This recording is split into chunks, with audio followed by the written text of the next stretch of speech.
रूप से मिलनी चाहिए। क्योंकि एक बार को आप सोचिए, आखिर उस बच्चे की गलती क्या होती है जो एक गरीब घर में पैदा होता है और उसको बेहतर शिक्षा से वंचित होना पड़ता है। शिक्षा के सामने एक पैसे की दीवार खड़ी है, जो जितनी ऊंची दीवार लांघ सकता है, जो जितना अधिक पैसा शिक्षा पे खर्च कर सकता है, वो उतनी बेहतर शिक्षा पा सकता है। लेकिन अगर एक देश एक है, लोकतांत्रिक देश है, तो शिक्षा भी सबको एक समान रूप से तो मिलनी ही चाहिए।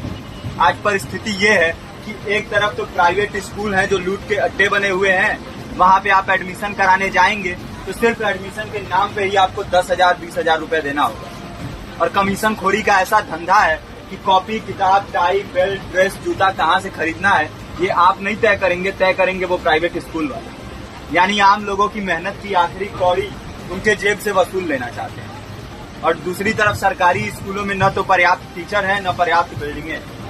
2019 का ही ये पुराना आंकड़ा है कि हर 100 में से 52 स्कूलों में या तो एक टीचर है या 2 टीचर हैं। और उन्हीं टीचरों के ऊपर जिम्मेदारी थोप दी जाती है कि जनगणना करो, मतगणना करो, पशु गणना करो, तमाम काम करवाए जाते हैं। और 19 के बाद से तब से कितने टीचर रिटायर हुए होंगे और 18 के बाद से कोई टीचर की वैकेंसी भी नहीं है।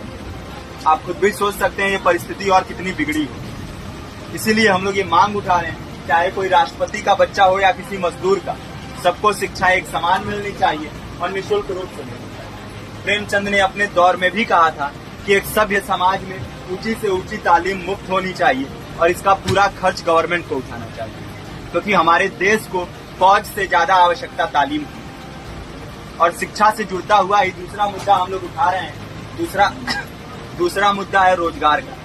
रोजगार की परिस्थिति ये है कि आज सरकारी सेक्टर हो या प्राइवेट, सब कुछ ठेका संविदा के हवाले किया जा रहा है। परमानेंट नौकरियां लगातार घटाई जा रही है। इसी रेलवे में 1995 के आसपास लगभग 18.5 लाख कर्मचारी काम करते थे, लेकिन आज उनकी संख्या 12 लाख है। आप खुद भी सोच सकते हैं कितने बड़े पैमाने पे परमानेंट पदों को घटाया जा रहा है। और आज आलम ये है, एक तरफ लाखों पद खाली पड़े हैं, फिर भी कोई वैकेंसी नहीं निकलती। जो वैकेंसियां निकलती हैं उनमें भ्रष्टाचार होता है, पेपर लीक हो जाते हैं। RO, UP police, BPSC, SSC, CGL, ऐसे तमाम पेपर लीक हो चुके हैं, आप लोग भी जानते ही। अभी नीट की धांधली में ये पता चला कि एक एक पेपर 30 लाख से 50-50 लाख रुपए में बिका गया। हम और आप तो ये पैसा नहीं दे सकते। पूरी की पूरी कारस्तानी सरकार, प्रशासन, शिक्षा माफियाओं की होती है। और भुगतता कौन है?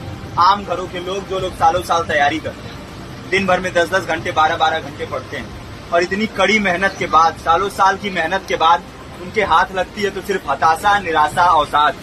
बहुत से छात्र नौजवान जो इस बेबसी में, इस डिप्रेशन में नहीं जी पाते, आत्महत्या तक के कदम उठा लेते हैं। लेकिन ये देश की विडंबना है कि टीवी चैनल, अखबार, मीडिया, नेता, मंत्रियों के लिए कहीं ये कोई मुद्दा नहीं है। उनके लिए मुद्दे हैं तो जाति, धर्म, रंग, नस्ल, अगड़ा पिछड़ा। आज जब पूरी परिस्थिति इतनी भयावह है तो ये जरूरी है कि लोगों के बीच में जाया जाए, लोगों को संगठित किया जाए और एकजुट किया जाए। क्योंकि आज अगर अपने मुद्दों पर बोलेंगे नहीं तो कल को ये परिस्थिति और बिगड़ेगी। हो सकता है ले दे के अपनी जिंदगी तो हम लोग काट ले जाएंगे, लेकिन आने वाली पीढ़ियों को क्या भविष्य दे के जाएंगे, ये भी सोचने वाली बात है।